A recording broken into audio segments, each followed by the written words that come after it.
এবারে Sunday lunch মেনুতে ছিল চিকেন বিরিয়ানি। স্পেশালি ফরমাইশ ছিল আমার ছেলের। তো এখানে আমি আলুগুলো হালকা করে ভাপিয়ে নিয়ে সেগুলো ভেজে নিলাম।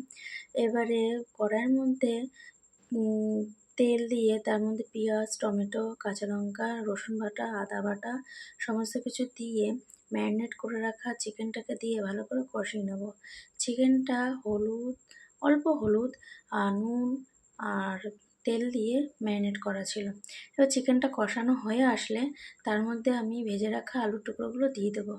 যদিও বা আলুর টুকরোগুলো ভেতরে কোথাও শক্ত হয়ে থাকে তাহলে এই সময় আলুটা ভেতর থেকে একদম গলে যাবে।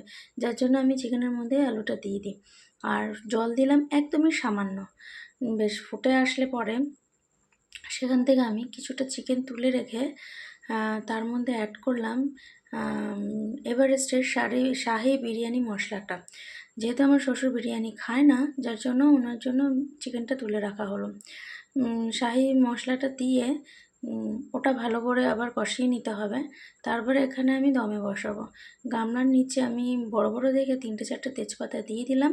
তার উপরে ভাতটা দিলাম। ভাতের ওপরে চিকেন আর আলুটা আর মশলাটা পুরোটাই আমি দিয়ে দেবো। বড় বড় তেজপাতাগুলো দেওয়ার কারণ হলো, যদিও বা দমে বসানোর সময় ভাতটা একটু লেগে যায়, তখন তেজপাতাগুলোর উপর থেকেই যাবে, ভাতগুলো আর নষ্ট হবে না।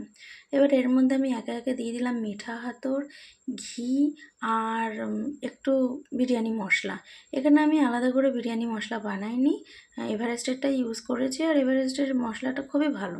এখানে দমে বসানো হয়ে গেছে। বিরিয়ানিটা আমি একদমই অল্প তেল আর অল্প ইয়েতে বানানোর চেষ্টা করেছি, হেলদি ওয়েতে।